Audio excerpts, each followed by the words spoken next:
Pakistan International Airlines, also known as PIA, is, well, the flag carrier of Pakistan. PIA was once one of the world's great airlines and a tremendous source of pride for Pakistanis. One could argue that today's generation of world-class airlines wouldn't exist without PIA. In 1985, they helped an airline called Emirates launch operations, leasing them a 737 and an A300. Emirates' first flight was piloted by a PIA captain, and its first generation of cabin crew and engineers were trained by PIA. Emirates' first destination was, you guessed it, Karachi. But now, 40 years later, the tables have turned. Emirates has now eclipsed $34 billion in revenue with a modern fleet of 250 aircraft, while PIA is a shell of its former self, with just $400 million in revenue and 32 planes, only 19 of which are currently operational. I think it's safe to say that Pakistan's national carrier is fighting for its survival, having accumulated almost $3.5 billion in losses over the past decade. It has survived only on repeated bailouts from a government that really couldn't afford to keep bailing it out because it itself was also being bailed out. At one point during the pandemic, debt at the airline hit almost $4 billion, while the company's assets were only worth $1.7 billion. That is what they call being upside down on your debt. In other words, the company owed more than 2 times its worth. These financial struggles seem to stem from multiple decades of systemic mismanagement and, at times, fraudulent practices. Inflated aircraft lease agreements, dummy bookings, and questionable procurement practices. But also political interference, overstaffing, and serial underinvestment in the product. If it sounds like a familiar story, that's because it is. Air India suffered from many of the same problems. In Delhi, the government finally said that's enough and sold it to a private investor, the Tata Group, in 2021. Pakistan now wants to run a similar playbook, privatizing PIA to relieve fiscal stress while hopefully positioning the carrier for better long-term success. The problem with PIA is that no one wants to buy it. It's a tarnished brand with arguably a worse reputation than Air India. Name some sort of event that could generate negative publicity, and I'll bet you PIA has encountered it. Let's start with safety. In 2020, one of their A320s crashed on approach to Jinnah Airport in Karachi, killing 97 of 99 aboard. Following the crash, authorities found that a third of the airline's pilots had fake licenses or had cheated on their exams. This was obviously pretty alarming from a safety standpoint. The US, UK, and European Union subsequently banned PIA from operating commercial flights into their airports. PIA spent the better part of 4 years completely overhauling their safety practices and procedures, and finally earned the right to fly into Paris. But their ads celebrating the resumption of flights featured a 777 appearing to be headed straight for the Eiffel Tower. So while the airline is undoubtedly safer now, there are still clearly some problems they need to address. The marketing department is one of them. Service quality and reliability are others. Skytrax rates PIA as a 2-star airline, putting it in the same league as airlines from third world countries. LAM Mozambique Airlines, Nouvelle Air, and Tunisair. It's just one of 9 airlines in the world to achieve the designation. Recent reviews shred the airline for its, quote, pathetic, disrespectful staff, its outdated airplanes, dirty bathrooms, consistent delays, and poor communication. PIA's food actually gets some solid reviews, although one passenger explains that the crew took his food before he was done eating. Now let me be very clear, I'm not here to run a hit piece on PIA. I've never flown PIA, so I'm certainly not qualified to be reviewing it. If anything, my goal in this video is to refocus you on the airline's storied history and its potential for greatness if run properly. So let's rewind the clock back to 1946, before Pakistan was even an independent country. Karachi was, at the time, under British rule. The business landscape of British India was dominated by Hindus and Parsis. It seemed like JRD Tata, GD Birla, and others were floating a new business idea every day. There weren't many big Muslim-owned enterprises, but it wasn't necessarily because the Muslims were any less entrepreneurial, there were just less of them. They were outnumbered by Hindus about 3 to 1. Tata's Air India had been around for 20 years and it flew regularly to Karachi with DC-2s and DC-3s. International service was offered by British Overseas Airways Corporation, BOAC. There weren't any Muslim-owned airlines, but with independence on the horizon, a man named Muhammad Ali Jinnah wanted that to change. You may know Jinnah as the first leader of Pakistan, but his life was full of twists and turns. He was once one of the highest paid lawyers in Bombay. Then he entered politics, becoming known as the poster child for Hindu-Muslim unity. He later became frustrated with Indian politics, moved back to Britain, where he was schooled, and tried to run for a seat in British Parliament. At that, he was unsuccessful, and he ultimately returned to India to lead the Muslim League. This time, though, things were different. Jinnah increasingly embraced his Muslim identity. He adopted Muslim-style dress, in sharp contrast to his distinctively Western garb as a lawyer, and advocated for an independent Muslim nation. Now, by this time, Jinnah was already in his late 60s, and his health was already starting to go downhill, but he wanted to build as much Muslim-owned infrastructure as he could to support the new Pakistan. Launching an airline was of utmost importance, because Pakistan's two wings, East and West, were to be separated by 1,400 miles of what they considered to be hostile territory. Nonetheless, it was an uphill battle, with very few wealthy Muslim families willing to commit capital to such a risky and likely loss-making venture. However, Jinnah somehow cobbled together 10 million rupees from all over India, and that was sufficient to acquire 4 DC-3s, ex-military aircraft from World War II. The new airline launched in 1947 under the name Orient Airways.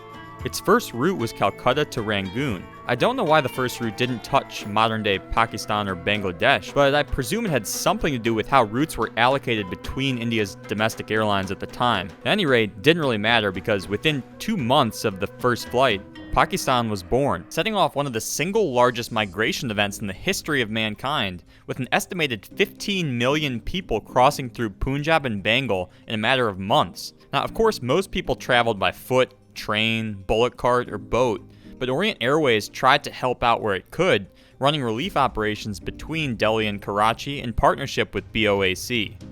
After the dust had settled, the young airline moved its HQ to Karachi and launched several new routes. By 1950, Orient had grown its fleet to 13 aircraft, consisting of 10 DC-3s and 3 Convair 240s. Through the early 50s, it became increasingly clear that more capacity was needed to serve the needs of the new Pakistan, and Orient, as a private company with limited resources, could not grow much faster on its own. As such, Orient was merged into a new government-owned airline called Pakistan International Airways Corporation in 1955. The managing director of the newly formed PIA would be Mr. Zafar-ul-Ahsan, a former Indian civil service officer who helped rebuild Lahore after the massive influx of Muslim refugees in 1947. He had experience creating order from chaos, and that's exactly what was needed to stand up a new airline to serve the people of Pakistan. Zafar-ul-Ahsan poured his blood, sweat, and tears into building a foundation for PIA, working relentlessly to train pilots, cabin crew, and engine mechanics. During his tenure, PIA leased 3 Lockheed Super Constellations from TWA and launched services connecting Karachi and Dhaka, the capitals of West and East Pakistan, respectively. International service to London soon followed. PIA used their Super Connies for the route, which stopped in Cairo along the way. Flying times were advertised at under 18 hours, with an asterisk of course, because the actual journey time was 19 hours with a stop in Cairo. But still, it was the fastest way to fly between Pakistan and Europe at the time. As such, you had to pay up if you wanted a seat. A one-way ticket in economy cost 1,640 rupees. That's equivalent to more than $4,000 today. It was a route of much strategic, economic, and diplomatic importance, but it was also controversial among Pakistanis who believed the young airline should focus on bolstering its domestic network first. However, at the end of the day, everyone agreed that air travel demand exceeded supply. PIA needed more planes.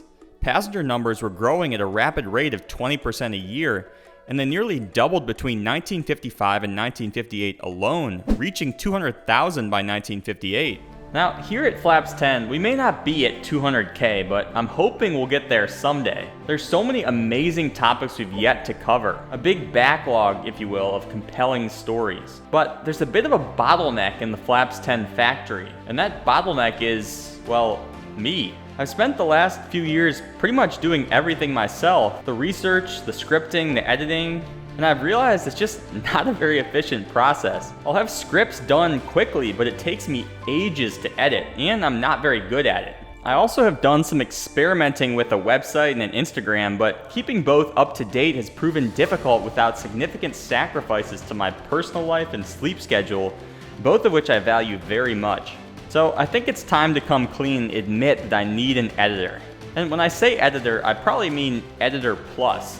Someone who can edit videos, yes, but also someone who's passionate about aviation, someone I can share ideas with, someone who can basically be my co-pilot as we grow this channel. If you or anyone you know is interested, shoot me an email at peter@flaps-10.com.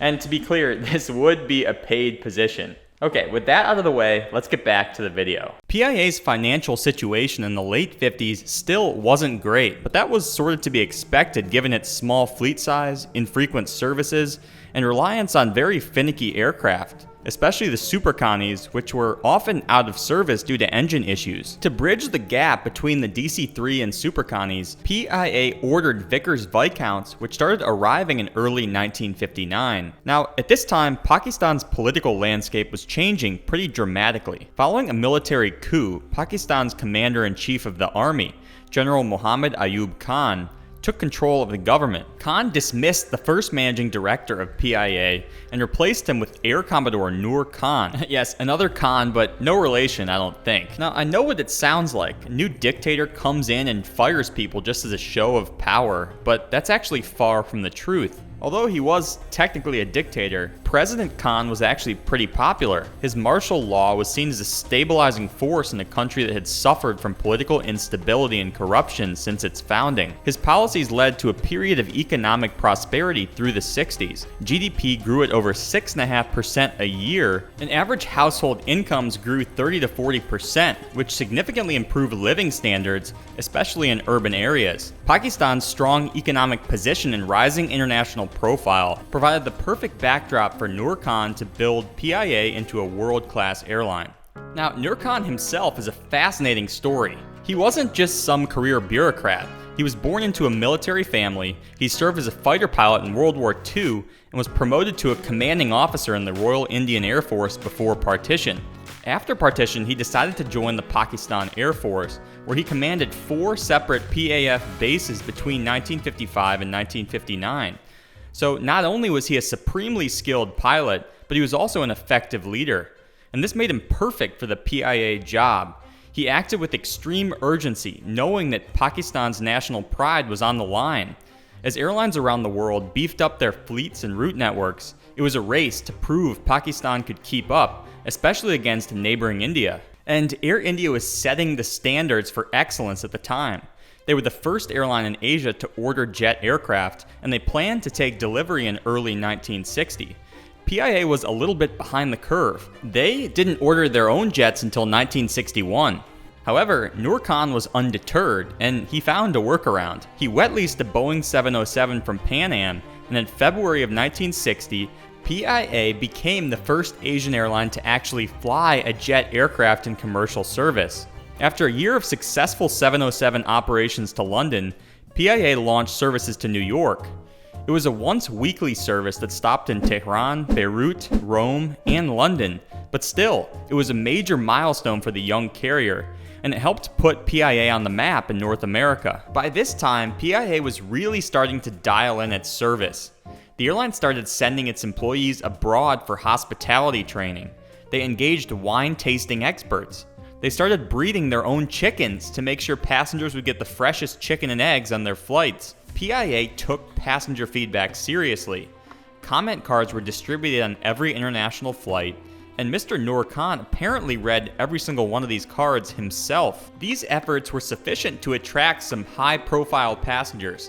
In 1962, Jacqueline Kennedy, the First Lady of the United States, flew on the PIA Boeing 720B from New York to London. Now, in addition to the glamorous long-haul jet services, Mr. Noor Khan was sure to beef up PIA's presence at home, too. Under his direction, the airline ordered both new aircraft and helicopters to better serve remote regions, especially in East Pakistan, where there was very limited airport infrastructure. The helicopter service was an interesting experiment. PIA had 3 Sikorsky S-61s based in Dhaka that flew to 20 different cities and towns. The intention was to help stimulate more economic activity in East Pakistan, whose cities were poorly connected by roads and rail. Travel times could be reduced from 22 hours to 45 minutes in some cases. But it didn't really work from a business standpoint. The Sikorskys didn't have a ton of capacity, passenger fares were still fairly high, and cargo capacity was limited. Ultimately, the service was axed in favor of using fixed-wing aircraft, though PIA would later resume it briefly in the 1990s with the MIL Mi-8. At any rate, by the end of Noor Khan's tenure in 1965, PIA had really grown into their own. Not only had they expanded and modernized their fleet, but they had also developed a reputation for stellar service, operational reliability, and punctuality. The route network was more balanced and better built for profitability. They made a lot of money on inter-wing flying between Karachi and Dhaka, and they used the traffic into those two cities to feed more lucrative long-haul routes. Their success was reflected in the numbers. The airline profited every single year under Noor Khan, and cumulative operating profit was about 10 crore rupees, equal to about $225 million today. So that means PIA averaged more than $37 million worth of profit a year from 1959 to 1965. Passenger numbers were rapidly approaching 1 million, a milestone that would be crossed in 1967. Now, the reason Noor Khan left is because he was offered the job of Commander-in-Chief of the Pakistan Air Force, and that's not really something you can turn down. Tensions with India had been rising, and the PAF wanted Mr. Khan's services for national defense purposes. Ironically, the incoming managing director of PIA was the current commander-in-chief of the Air Force and another Khan, so they basically swapped roles. This Khan, Mr. Asghar Khan, was also a bit of a legend. He was known as the Night Flyer for, well, his exceptional night flying ability. Mind you, many airports in the region did not have advanced navigational aids or even lighting systems, which made night flying incredibly risky and dangerous. So by executing many successful night missions, he developed a reputation for courage and precision. The first few months of Asghar Khan's tenure were difficult. PIA was reeling from a brutal crash in Cairo that killed 123 people, the airline's deadliest crash yet, and the deadliest crash in Egypt's history at the time. Additionally, conflict had broken out between India and Pakistan, which resulted in considerable short-term disruptions. However, the conflict was pretty short-lived, and by mid-1966, passenger traffic had recovered, clearing the way for Mr. Khan to go on offense. And that's exactly what he did. That year, PIA started taking delivery of its first owned 707s, i.e. factory new from Boeing. Then they launched a myriad of new destinations: Paris, Istanbul, Nairobi, Kuwait, and Baghdad. Service standards were jacked up even further to meet the expectations of discerning passengers on these new routes. Like many airlines around the world at this time, PIA was very clear about the expectations of its cabin crew. The 3 primary qualifications were gender, age, and appearance. Air hostesses were required to be female, young, unmarried, and attractive, with a quote, reasonable proportion between height and weight. It was a highly sought-after job. These ladies earned respectable salaries, got to travel the world, and got to serve some pretty high-profile VIPs: presidents, diplomats, celebrities, entrepreneurs, and executives. As you'd imagine, recruiting was intensely competitive. During one recruiting wave, 1,000 ladies appeared for the interview, and only 6 were selected. Out of the 6, only 4 successfully made it through training. Mr. Khan believed in leading by example. He got his 707 type rating and occasionally flew the airline's flights himself. During those flights, he literally was one of the crew, so he was very in tune with the day-to-day operations, and for that, the crew respected him. By the time Asghar Khan retired in 1968, I think it's safe to say PIA had achieved golden age status. They had a modern fleet, cutting-edge technology, top-tier service standards, and most importantly, a strong brand that was respected both at home and abroad. But what goes up must come down, and the early 70s would bring a new set of challenges that would test the airline like never before. So stay tuned for part 2, where we'll dive into how the independence of Bangladesh cut PIA's operation in half, took away the lucrative Karachi to Dhaka service, and basically forced PIA to change forever. As usual, thanks for coming along with me today, and I wish you the safest and happiest of travels wherever your journeys may take you. So long.